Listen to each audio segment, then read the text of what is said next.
Donc, notre prochain exemple. Donc, même chose, on cherche la solution générale de notre système d'équations linéaires. C'est encore un exemple 3 par 3, 3 équations, 3 inconnus. Donc, première chose qu'on fait, c'est on écrit la matrice augmentée. Donc, la première équation, les coefficients sont 1, 1, 1. La deuxième équation, les coefficients sont 2, 3, 3. Et la troisième équation, les coefficients sont 4, 6, 6. Et la partie augmentée, les termes constants sont 1, 3 et 8. Donc, toujours faire bien attention, réécrire. Lorsque vous écrivez la matrice augmentée, il faut que les coefficients soient bons. Okay? Sinon, ça va vous chier dans les mains. OK, donc, j'ai ma matrice augmentée. Bien sûr, ce deuxième exemple-là est pas mal similaire au premier exemple. Donc, c'est juste pour se réchauffer. Donc, lorsque je regarde la position de mes éléments distingués, donc j'ai mon 1, mon 2, puis mon 4, cette matrice-là, à ce point-ci, n'est pas échelonnée. Donc, sur ma première ligne, belle coïncidence, là, j'ai un 1. Donc, je vais pouvoir avoir un élément distingué qui va devenir un pivot. Chanceux, c'est déjà un 1. Si j'avais eu un 0, il aurait fallu que je swap avec une ligne du bas. Mais là, vu que j'ai un 1, je vais travailler avec. Puis je veux bien sûr éliminer le 2 et le 4 qui sont en dessous. Donc, ma ligne 2 va devenir ligne 2 moins 2 fois ligne 1. Je vous rappelle qu'on utilise la ligne du futur pivot pour faire les éliminations. Et la ligne 3 devient ligne 3 moins 4 fois la ligne 1. Donc, ma matrice va être équivalente à la suivante. Donc, puisque je ne change pas la première ligne, alors je peux, la réécrire rapidement, mais prudemment. Donc, la première ligne ne change pas. Qu'est-ce qui va changer? Bien sûr, c'est la deuxième ligne, la troisième ligne, et etc. Donc, il faut que etc. La deuxième ligne et la troisième ligne. Donc, je dois calculer ces deux lignes-là. Bien sûr, en dessous du 1, je vais obtenir des zéros, sinon mes éliminations ne seront pas bien fortes. Mais il faut quand même que je calcule les autres entrées. Donc, bien sûr, 2 moins 2 fois 1, c'est 0. C'était le but. Ensuite, 3 moins 2 fois 1, ça va me donner 1. 3 moins 2 fois 1, ça va me donner 1 encore. Puis 3 moins 2 fois 1, ça me donne 1. Donc, voilà le résultat de ma deuxième ligne. Maintenant, ligne 3 moins 4 fois ligne 1. 4 moins 4 fois 1, bye, là, c'est 0, c'était le but. Ensuite, 6 moins 4 fois 1, ça va me donner 2. 6 moins 4 fois 1, ça va me donner 2. Puis 8 moins 4 fois 2, moins 4 fois 1, excusez, va me donner 4. Donc, lorsque je regarde maintenant la position de mes éléments distingués, j'ai toujours pas une matrice qui est échelonnée parce que j'ai deux éléments distingués dans la même colonne.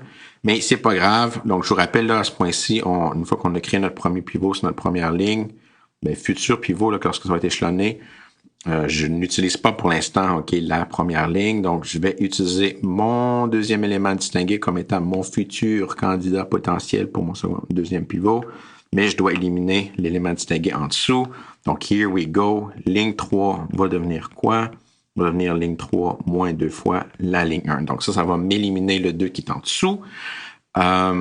Donc, j'y vais. Donc, maintenant, je sais que je ne change pas la ligne 1 et la ligne 2. Donc, je peux les réécrire rapidement, mais prudemment. Donc, bien sûr, quand je les réécris, là, donc cette matrice va être équivalente à quoi?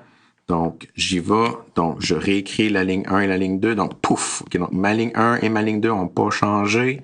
Donc, je vais juste maintenant calculer qu'est-ce qui se passe sur la troisième ligne. Bien sûr, à cause de la première colonne, c'est des zéros, je peux réécrire les zéros, ça va pas rien changer. C'est l'idée derrière l'algorithme de Gauss-Jordan, là, c'est extrêmement efficace.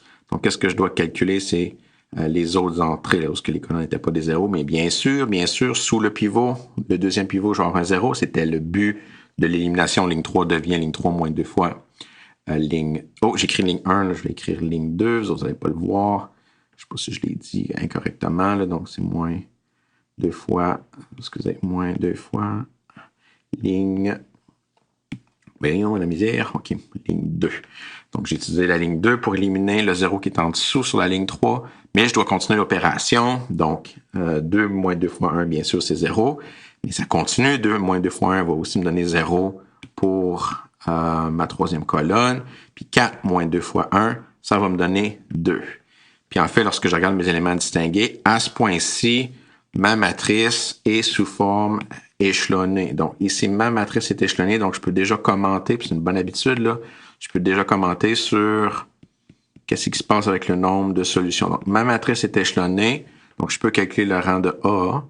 Le rang de A, le nombre de pivots dans la partie des coefficients, c'est 2, et le rang de la matrice augmentée, A, augmenté par B, là, j'ai un pivot dans la dernière colonne, donc c'est 3. Donc, je sais que je vais avoir aucune solution. Puis si la question, c'était juste de trouver la solution générale, juste en utilisant les rangs, j'ai un pivot dans la dernière colonne, that's it, là, bye, là.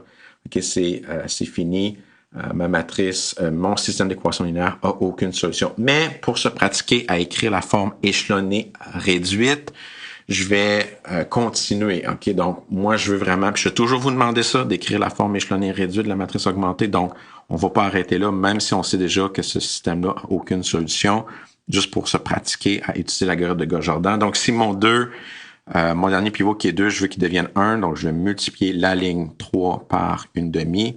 Donc, ligne 3 va devenir une demi fois la ligne 3.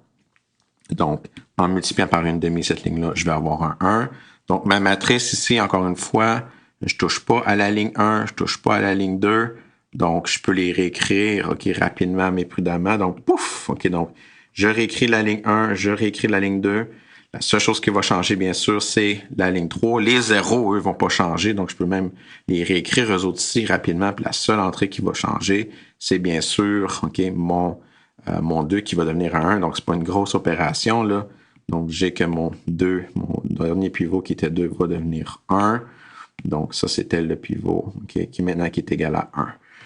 Donc, là, une fois que c'est échelonné, là, la position des pivots ne change pas. Okay? Donc, si ça se met à changer, c'est que vous faites des opérations qui sont incorrectes. Donc, maintenant, je veux que tous mes pivots sont égaux à 1. La seule chose qui me reste à faire maintenant, c'est de vérifier que les pivots soient seuls dans leurs colonnes respectives. Donc, si je commence de la droite, on élimine en dessous, de gauche à droite, puis ensuite au-dessus, de droite à gauche. Donc, je vais éliminer les deux 1 qui sont au-dessus, du dernier pivot. Donc, je vais éliminer le 1 sur la deuxième ligne et le 1 sur la première ligne. Donc, ligne 1 va devenir ligne 1 moins ligne 3. Donc, j'utilise toujours la ligne avec le pivot pour faire l'élimination. Puis la ligne 2 devient la ligne 2 moins la ligne 3. Donc, là, je change les deux premières lignes. Donc, il faut que je fasse attention. Donc, cette matrice-là va être équivalente à la matrice suivante. Donc, moi, je vais juste tout recopier. Donc, copie, paste. Puis vraiment ici, là, ça c'est seulement avec un peu de maturité que vous allez le voir, là, mais à cause de mes zéros sur la troisième ligne, les trois premières colonnes ne changeront pas. Donc, la seule chose que j'ai besoin de calculer, c'est les entrées dans la dernière colonne. Mais bien sûr, OK, j'ai choisi les éliminations pour avoir des zéros. Donc, pas beaucoup d'opérations là ici. Là, donc, c'est la beauté d'aller droit à gauche. Les lignes du bas ont beaucoup des zéros, donc presque pas d'opérations. Malheureusement, j'ai pas terminé. Il me reste juste une autre élimination. Donc, je veux me débarrasser. Donc, le deuxième pivot, il y a un 1 au-dessus. Parce qu'en ce moment, sur la première colonne et sur la première colonne et la quatrième colonne, donc sur mon premier pivot puis mon troisième pivot, eux autres sont tout seuls, c'est en 1. Puis ont des zéros en dessus ou au-dessus. Mais là, il me reste juste pour mon deuxième pivot, il faut que j'élimine le 1. Donc, si l'opération que j'ai besoin, c'est ligne 1 va devenir ligne 1 moins ligne 2. Donc, ma matrice va être équivalente à la matrice suivante. Donc, je ne change pas la ligne 3 ou la ligne 2. Donc, je peux réécrire ça rapidement. Pouf! OK, donc les lignes 2 et ligne 3 ne changent pas. Bien sûr, à cause de ma première colonne de 0, le premier pivot ne changera pas non plus. Donc, les seules entrées que j'ai besoin de calculer dans ma première ligne, c'est sur la deuxième colonne, la troisième et la dernière. Bien sûr, la dernière, que c'est des zéros qui jouent ensemble, il n'y a pas grand-chose qui va se passer. Là, si on fait 1 moins 1, ça va me donner 0, puis 1 moins 1, ça va me donner 0. Puis là, maintenant, cette matrice-là est bien, OK, échelonnée. OK, donc j'ai ma matrice qui est échelonnée réduite. OK, donc ma matrice est échelonnée réduite. Les pivots vont de gauche à droite. J'ai pas de ligne de 0. Mes pivots vont de gauche à droite. Tous les pivots sont égaux à 1, puis tous les pivots sont seuls dans leur colonne respective. Mais je vous rappelle, là, pour cet exemple-là, à cause des rangs, à cause de je vais peut-être l'encercler ici juste pour vraiment l'illustrer comme il faut, mais j'ai l'équation dégénérée avec le terme constant qui est différent de 0, qui va être 1, bien sûr, dans une forme échelonnée réduite. Donc, je peux déjà conclure, OK, j'ai aucune... Donc, l'équation dégénérée va toujours me donner, avec le terme constant non nul, aucune solution. Donc, je n'ai pas de solution. All right. Donc, deuxième exemple. Je pense que je vais me limiter là, à une vidéo, un exemple, juste pour que vous puissiez respirer un peu. Là. Donc, aucune solution pour le deuxième exemple. Bye bye là.